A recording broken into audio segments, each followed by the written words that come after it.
Era para ser só mais um dia comum. Meu nome nem estava na escala, mas uma colega precisou sair de última hora e me pediram para cobrir o plantão dela. Sem pensar muito, aceitei. A rotina era conhecida, o ambiente também. Entrei naquela sala como quem apenas cumpre o dever, mas não imaginava que, naquele dia, eu seria testemunha de algo que desafiaria tudo o que aprendi na faculdade. Algo que nenhuma explicação científica conseguiria justificar. Ainda lembro da sensação no ar, um silêncio diferente, como se algo estivesse prestes a acontecer. E aconteceu. Aquele plantão, que era para ser passageiro, ficou marcado em mim para sempre. Eu sou enfermeira há alguns anos. Já vi muita coisa nessa profissão, vidas chegando ao mundo, outras partindo, histórias que terminam sem aviso e outras que começam quando a gente já tinha perdido a esperança. Mas por mais que a gente se acostume com a rotina, com os plantões longos, com os protocolos, tem dias que parecem diferentes. Naquela manhã, recebi uma ligação. Uma colega precisava se ausentar por motivos pessoais e perguntaram se eu poderia cobrir o plantão da noite. Eu hesitei por um momento. Já tinha feito minha carga horária da semana, estava cansada, mas alguma coisa me fez dizer sim. E hoje eu tenho certeza de que aquela resposta não foi só minha. Parecia ter algo maior me guiando. Cheguei no hospital por volta das 18 horas. Cumprimentei a equipe, coloquei o jaleco, fiz a leitura dos prontuários e comecei a me familiarizar com os pacientes. Era uma UTI de cuidados intensivos, o que significa que ali, cada segundo importa. O clima, como sempre, era sério, concentrado. Mas naquele dia havia algo a mais. Um certo silêncio nos corredores. Olhares baixos, conversas sussurradas. Algo não estava normal. Foi quando, durante a passagem de plantão, me contaram sobre um paciente específico no quarto 12. Um homem em estado gravíssimo. Jovem, com pouco mais de 40 anos, havia sofrido uma parada cardíaca prolongada em casa, e chegou ao hospital praticamente sem resposta neurológica. Os médicos já tinham tentado de tudo. Segundo os exames, o dano cerebral era irreversível. A família já estava sendo preparada para o pior. Ele estava sedado, entubado, com sinais vitais instáveis. Era questão de tempo. Provavelmente essa noite ele parte, disse uma das colegas. Fiquei em silêncio. O protocolo era claro: manter os cuidados paliativos, garantir conforto e dignidade naquele que parecia ser o fim. Enquanto organizava os materiais, revisei mentalmente cada etapa do cuidado que eu deveria manter. Mas lá no fundo, algo me incomodava. Não sei dizer o que. Era como se uma parte de mim soubesse que aquele plantão não seria como os outros. Que algo estava prestes a acontecer. Algo que fugiria completamente do que a gente aprende nos livros. E foi assim que começou. Sem aviso. Sem preparação. Um plantão que era para ser apenas uma substituição virou uma experiência que até hoje me tira o fôlego quando lembro. Assumir um plantão na UTI nunca é simples. Cada paciente carrega uma história intensa, e cada segundo exige atenção máxima. Mas naquela noite, desde o momento em que pisei na ala de cuidados intensivos, algo parecia fora do lugar. E não estou falando de equipamentos ou procedimentos. Era um sentimento. Um silêncio diferente, como se o próprio ambiente soubesse que algo fora do comum estava prestes a acontecer. Fiz minha ronda inicial, conferi medicações, verifiquei os aparelhos. Os outros pacientes estavam estáveis, dentro do esperado. Mas ao me aproximar do quarto 12, onde estava o paciente em estado gravíssimo, meu corpo reagiu sem que eu entendesse o motivo. Um arrepio subiu pela minha nuca, meu estômago revirou levemente, e por um instante, meus pés hesitaram na porta.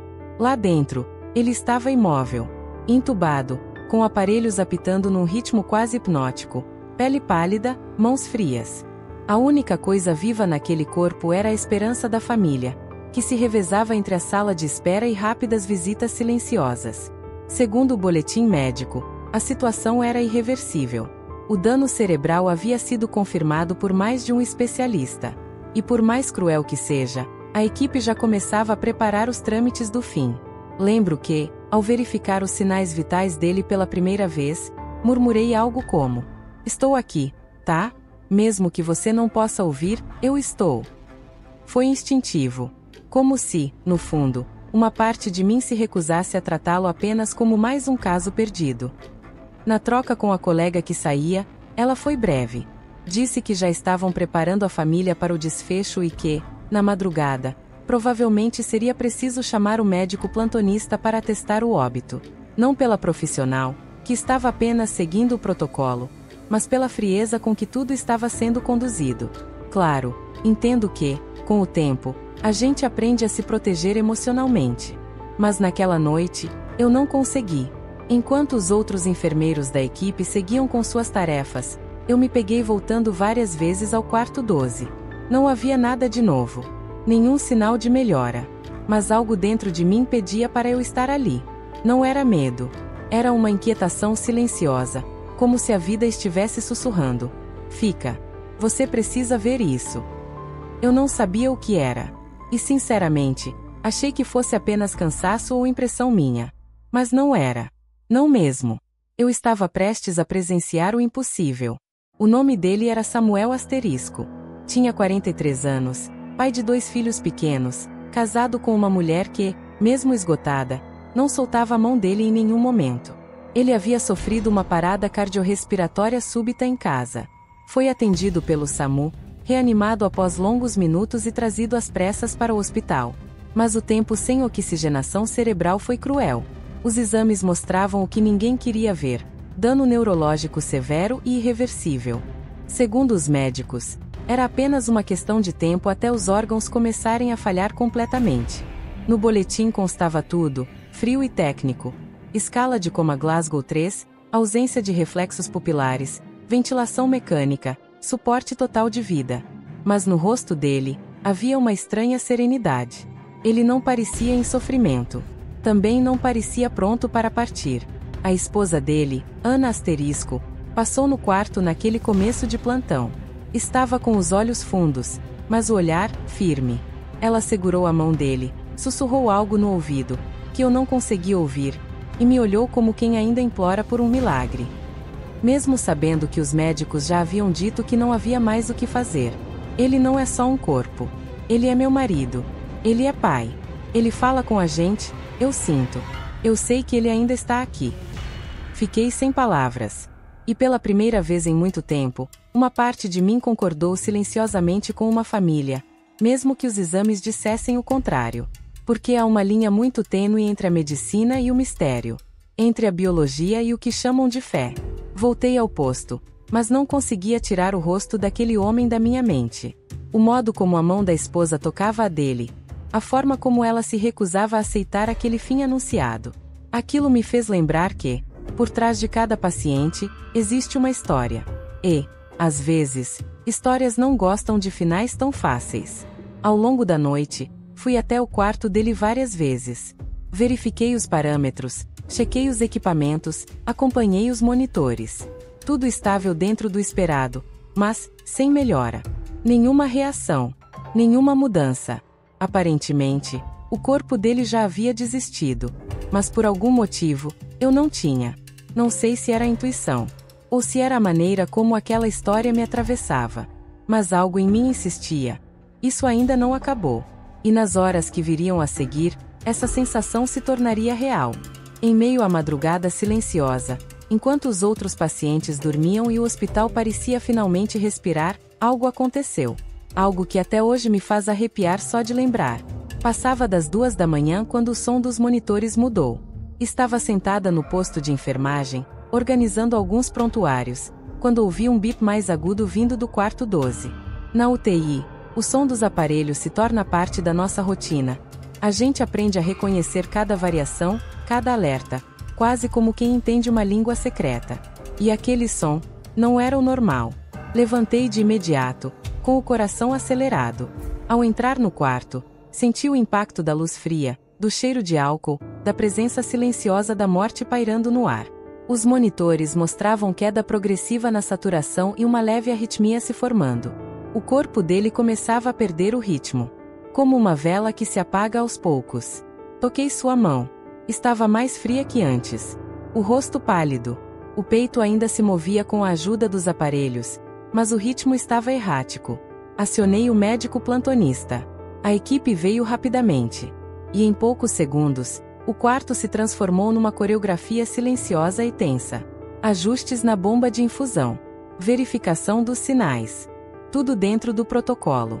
Mas era nítido. O corpo de Samuel estava se apagando. O médico me olhou com aquele semblante de quem já conhece o desfecho. Aquilo que a gente não diz em voz alta, mas que os olhos confessam. Está no fim. A esposa dele estava no corredor. Uma colega tentou distraí-la, mas ela insistia em ficar perto da porta. E então, aconteceu. Sem qualquer razão aparente, a frequência cardíaca despencou de forma brusca. O monitor gritou. A saturação caiu para níveis críticos. Uma parada iminente. Estamos perdendo ele, alguém murmurou. Foi tudo questão de segundos. A equipe se preparava para iniciar manobras de reanimação, já esperando que seriam em vão. E naquele instante, um silêncio profundo tomou o ambiente. Aquele tipo de silêncio que, quem trabalha em hospital, sabe exatamente o que significa. É a pausa entre a vida e a morte. É o momento em que o tempo parece prender o ar nos pulmões de todos ao redor. Olhei para o rosto dele. Quase sem cor. Mas algo em mim dizia: não acabou ainda. Eu não sei explicar porquê, mas segurei a mão dele com força. E sem pensar, sussurrei algo no seu ouvido. Samuel, se você ainda estiver aí, me dá um sinal. Qualquer coisa. Ninguém ouviu. Só eu e ele. Era um pedido silencioso. Uma última tentativa de acreditar. Foi quando, num susto, o monitor disparou um sinal de retomada. A equipe congelou por um segundo. O médico arregalou os olhos. Retomou o pulso espontaneamente. Ele disse, com incredulidade. Samuel não só voltou, ele estava reagindo. No início, achamos que era apenas uma resposta breve. Algo que a medicina explicaria depois, como uma descarga elétrica do corpo ou uma resposta do tronco encefálico. Mas não era. O que aconteceu naquela madrugada desafiou qualquer explicação que a ciência pudesse oferecer. Após retomar os sinais vitais, Samuel começou a estabilizar. Saturação dentro do aceitável. Pressão controlada. Os aparelhos mostravam aquilo que a gente chamaria de milagre clínico. Mas por dentro, sabíamos que não era apenas isso. Os olhos do médico estavam arregalados. A equipe toda estava em silêncio, quase sem acreditar no que via.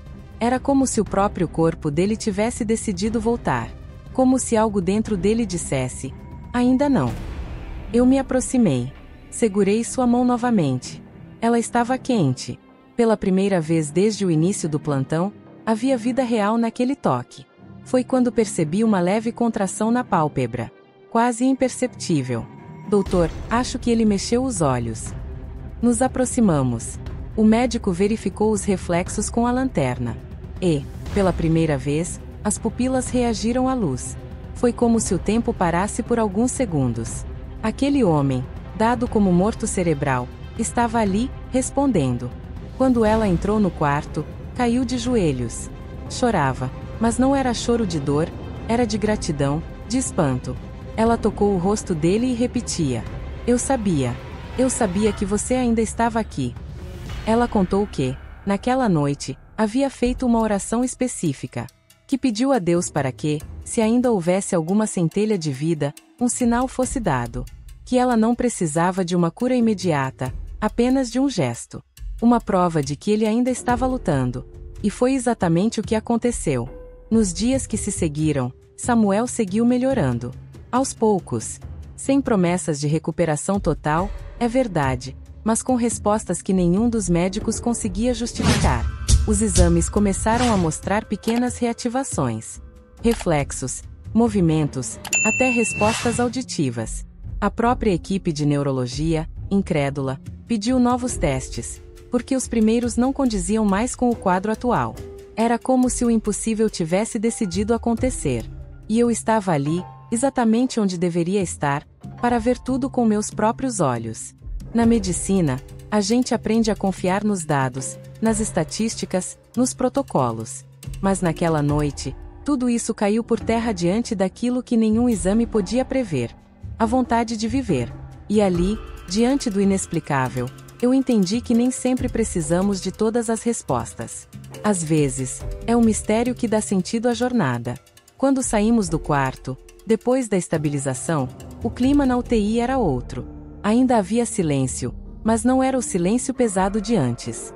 Era como se um peso tivesse sido retirado do ar, como se até os corredores respirassem diferente. A notícia correu rápido entre os profissionais de plantão.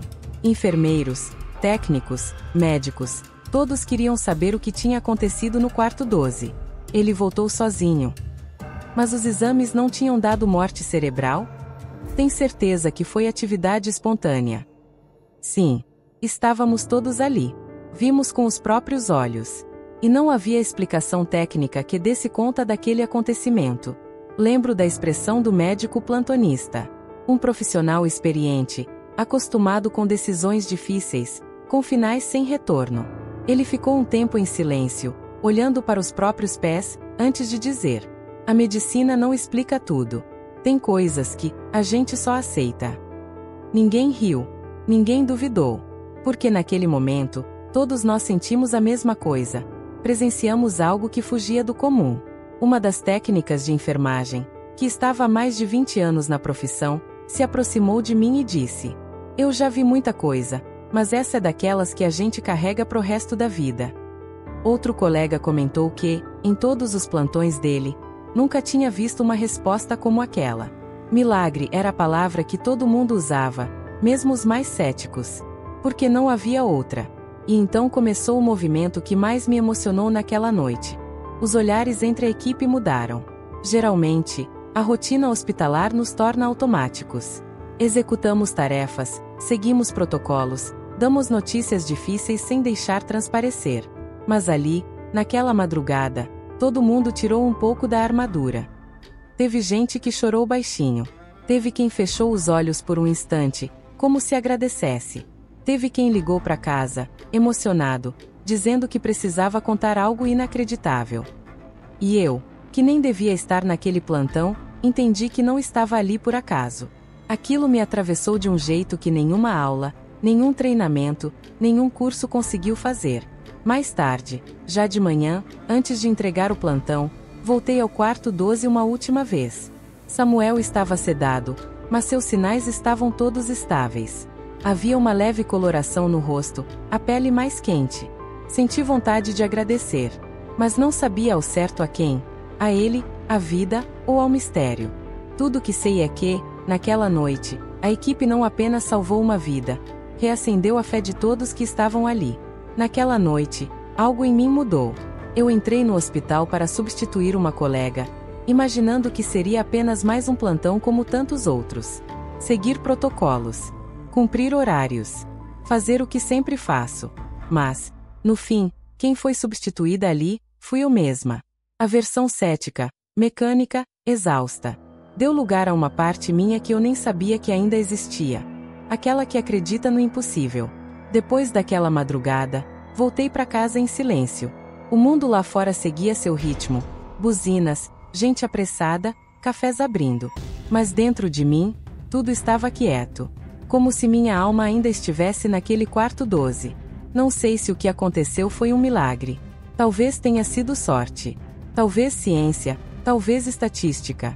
Mas parte de mim não quer explicação. Parte de mim quer só sentir. Sentir que existe algo maior entre a vida e a morte.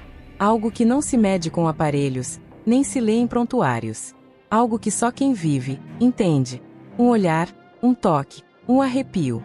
Aquilo que faz a gente lembrar que ser profissional da saúde não é só aplicar técnicas. É estar presente quando ninguém mais acredita. É carregar fé no bolso do jaleco. E mais do que tudo, é reconhecer que, às vezes, somos apenas testemunhas de histórias que não nos pertencem, mas que, de alguma forma, nos escolhem. Desde aquele dia, nunca mais encarei um plantão da mesma forma. Porque aprendi que, mesmo quando tudo parece terminado, sempre há espaço para o inesperado. Que nem toda vida segue roteiro. E que o extraordinário, às vezes, entra de fininho, quando a gente menos espera. Talvez o verdadeiro milagre não tenha sido ver Samuel voltar, mas redescobrir que dentro de mim ainda existia alguém capaz de se emocionar. E isso me salvou também.